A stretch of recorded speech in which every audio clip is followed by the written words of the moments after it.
पासे बेनती करता हाँ कि हुण केस दा पार्ट 2 है वो आप जी ने बाखूब देखना है कि किहड़े हालात बने, इसके पीछे कौन लोग ने जिन्होंने हालात बनाए कि एक इंटलैक्चुअल एक ईमानदार ऑफिसर नूं दरिया तक पहुंचा दिता गया।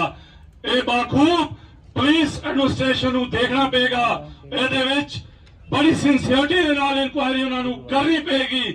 मैं SSP साहब नूं बेनती करदा हाँ समुची जिन्नी संगत इत्थे है, जिहड़ा नौजवान इत्थे है, बजुर्ग इत्थे है, साडी माता इत्थे है, साडियां भैणां इत्थे ने, ये उन्हां दे तरफों SSP साहब नूं बेनती है कि इन्हां नूं इह क्यों देखना पेगा अते छेती तो छेती सानू इहदा रिजल्ट चाहिदा है कि कौन लोग सन, चाहे वो इन्हां दे दफ्तर दे लोग सन जिन्हां वाल उंगली जा रही है, इशारा जा रहा है, जिन्हां दे कारण इह घटना हुई है, जां वो कॉन्ट्रैक्टर दी टीम सी या कोई होर सिविल अपने सिविल सोसाइटी के लोग ने, जिहड़े भी लोग ने जिन्हां ने यह काम किया है, इन्हां नूं जल्द अते जल्द इन्हां दी गिरफ्तारी सानू चाहिदी है।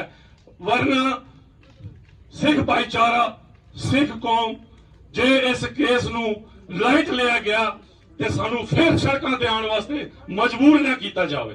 असीं चाहुंदे हां ਅਸੀਂ ਚਾਹੁੰਦੇ ਹਾਂ क्योंकि ਅਸੀਂ ਵੇਖਿਆ ਹੈ सिविल एडमिनिस्ट्रेशन पुलिस एडमिनिस्ट्रेशन ने बाखूब काम किया है, लेकिन हुण सानू रिजल्ट ओरिएंटेड काम चाहिए, रिजल्ट ओरिएंटेड। ਅਸੀਂ जिथे सोचे बरादरी भाईचारे का धन्यवाद करते हैं उत्थे खालसा जी का भी धन्यवाद करते हैं, जिहड़े कि साडे सरदार चरणजीत सिंह जी खालसा फॉर्मर MLC, इन्हां दे नाल जिहड़े प्रबंधक ने DGPC जम्मू दे होर जिन्नियां साडी वादी पार्टी DGPC ने, वादी पार्टी संगतां ने, सारियां ने पहले दिन तो मोढे नाल मोढा ला के खलोए ने साडे नाल। डिस्ट्रिक्ट गुरुद्वारा प्रबंधक कमेटी बारामूला समुची संगतां दा, समुचिया प्रबंधकां दा, सिविल सोसाइटी दा, सिविल एडमिनिस्ट्रेशन दा, डिस्ट्रिक्ट एडमिनिस्ट्रेशन दा, मुस्लिम भाईचारे दा, सारियां दा धन्यवाद करदा हां कि वो साडे नाल खलोए ने। लेकिन एक बार फिर मेरी बेनती है पुलिस के पास कि इस केस नूं बाखूबी चंगी तरह इसको देखा जाए कि कौन लोग ने इसके पीछे जिम्मेवार। गुरु संगतां पास बेनती है कि गुरुद्वारा साहब पहुंचणगे। अगला जिहड़ा प्रोग्राम है परिवार ने उलीकिया है, अंतिम अरदास नूं इस तरह है, कल शाम 6 तो 7 बजे तक 2 दिन उन्होंने घर गए विखे घंट बाग कथक कीर्तन का प्रोग्राम संध्या समय 6 तो 7 बजे होएगा। शुक्रवार 1 तरीक नूं 9 बजे उन्होंने गृह विखे श्री अखंड पाठ साहब जी प्रारंभ किए जाएंगे।